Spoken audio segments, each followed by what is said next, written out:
আসসালামু আলাইকুম everyone, welcome back to my channel. তো বন্ধুরা, যে যেখান থেকে আমার ভিডিওটা দেখতেছেন সবাইকে ধন্যবাদ জানিয়ে শুরু করতেছি আজকের এই ভিডিওটা। তো দেখেন, প্রথমে আমি চা পাতা দিয়ে দিচ্ছি গাছের গোড়াতে। যেহেতু আমার বাসাতে অনেক বেশি চা খাওয়া হয়, তো অনেক বেশি চা পাতি হয়, যার কারণে গাছের গোড়াতে আমি ওই দেওয়ার সুযোগটা পাই। তো চা পাতি দিলে হয় কি, গাছের গোড়াতে এক্সট্রা হয়, ভিটামিন হয় পায় গাছে। তো যার কারণে আমি সার হিসাবে দিয়ে দিই আর কি চা পাতিটা। তার এদিকে হচ্ছে কবুতরের ঘুম ভাঙানোর জন্য, ঘুম তো অনেক আগে ভেঙে গিয়েছে, যেহেতু আমি প্রায় 11টার দিকে আসলাম। তো হচ্ছে পর্দাটা খুলে দিলাম। তো ওরা আলহামদুলিল্লাহ ভালো আছে। তো আজকে 2 দিন যাবত আপনাদেরকে ভিডিও আপলোড করতে পারতেছি না বা দিতে পারতেছি না। তো আজকে ভাবলাম যে একটু দেখিয়ে দেই বা যতটুকু পারি অতটুকু করি। তো একটা ডিম পেড়েছে মুরগি আজকে। আর হচ্ছে ওইদিকে দেখেন হাঁসে খাবারের পাত্রের মধ্যে উঠে বসে আছে। আমি এই দৃশ্য দেখে আমার ওদের কাহিনী দেখলে আমার খুবই ভালো লাগে, বিশেষ করে আবার হাঁসের বাচ্চাগুলোর কাহিনী যখন দেখি ভালো লাগে। আর এদিকে কোয়েল পাখি পানি খেয়ে পাত্র উল্টিয়ে রেখেছে। তো ওদেরকে এখন পানিটা দিয়ে দিই, যেহেতু অনেক বেশি পানির পিপাসা লাগছে ওদের। আর হচ্ছে মানে এসে দেখি সবগুলিতে পানি নেই, তো মোটামুটি সবগুলিতে পানি দিয়ে দিচ্ছি আর কি। কারণ পানিটা এখন যে রোদ পড়েছে, একটু টাইম পানি হচ্ছে যদি হয় তাহলে অনেক বেশি কষ্ট হয় ওদের।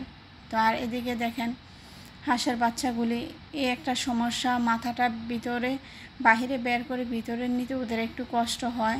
তো আমি আজকে হচ্ছে একটা এটার ভিতরে দিয়ে দেবো, যেন পানি খেতে কষ্ট না হয়।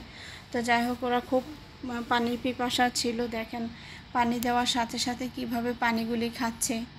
তা আসলে আমি এখন একটু পেরেশানির মধ্যে আছি বা বিভিন্ন একটু ঝামেলা আছি। তো আমি কোনো এক সময় খাঁচার মধ্যে এমন একটা সিস্টেম করে দিয়ে দেব, যেখানে পানি আমি আর এইভাবে এক্সট্রা দিতে হবে না। আমি ওই সিস্টেমটা করব ইনশাল্লাহ।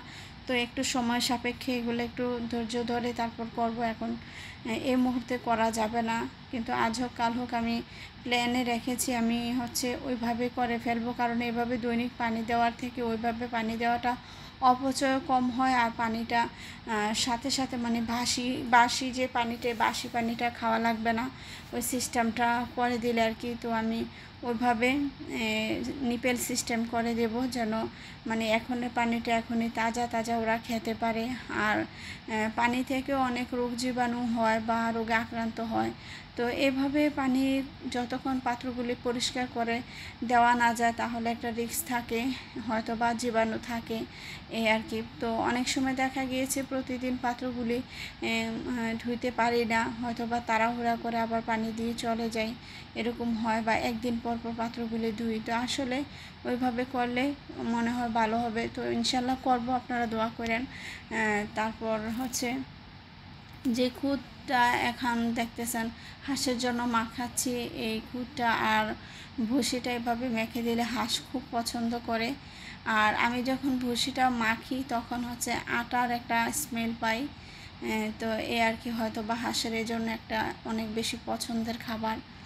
তো আমি অবশেষে অন্যদেরকে যেই খাবারগুলি দিলাম, পানি, তারপর তারপর এদেরকেও খাবার দিতেছি। মোট কথা এখন আজকে ওদেরকে সবাইকে সুন্দরভাবে খাবার দাবার দিয়ে তারপর চলে যাব। আজকে বিকালের দিকে হাউজের দিকে আমার একটু কাজ করার ইচ্ছে আছে, দেখি হাউজের দিকে কাজটা কতটুকু করতে পারি। আমি আসলে পানিটা দেখি কীভাবে কী করবো, হয়তো বা মাছগুলো আমি ধরে ফেলবো। আর এদিকে হচ্ছে দেখেন পানির ইয়েটা এভাবে দিয়েছি। তো দেখা যাক ওরা এভাবে খায় না, এইখানে মাথা বের করে খায়। তো আসলে মাথাটা ওদের বের করে আবার ভিতরে ঢুকাতে খুবই কষ্ট হয়, যেহেতু হাঁসের মাথা একটু বড় সড়ো থাকে, ওই জন্য মানে ওই অনুযায়ী হচ্ছে কোয়েল পাখির বাসা তো এটা, যার কারণে হাঁসের মাথাটা এখানে বের করতে সমস্যা হয়। আর কোয়েল পাখির জন্য তেমন কোনো সমস্যা নেই, কোয়েল পাখি খুব সহজেই বের করতে পারে, আবার খেতে পারে, যেহেতু এটা কোয়েল পাখির জন্য বানানো। তো আমি আপাতত হচ্ছে হাঁসের বাচ্চাগুলি এখানে রেখেছি, যেহেতু অনেক পিচ্ছি। তো আর একটু যখন বড়সড় হবে তখন হচ্ছে দেখা গিয়েছে আমি হয়তো বা ওদেরকে শিফট করে বাইরে নিয়ে যাব। আর দেখা যাক কখন কি করি। আসলে আমি এক এক সময় ঘরটা এক একভাবে নাড়াচাড়া করি।